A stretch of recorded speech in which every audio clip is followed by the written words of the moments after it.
નગેન્દ્ર સંઘવી નામના સાહિત્યકારે બહુ સુંદર વાત કરેલી.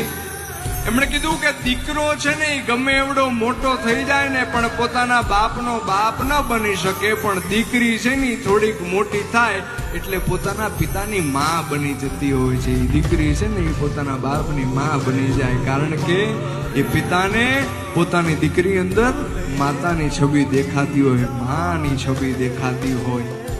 દીકરી છે એ પોતાના પિતાને કહી શકે કે પપ્પા તમારે આમ કરવાનું છે, પપ્પા તમારે આમ નથી કરવાનું, પપ્પા તમે ખાધું કે નહીં, પપ્પા તમે દવા લીધી, પપ્પા તમે ધ્યાન રાખજો હો.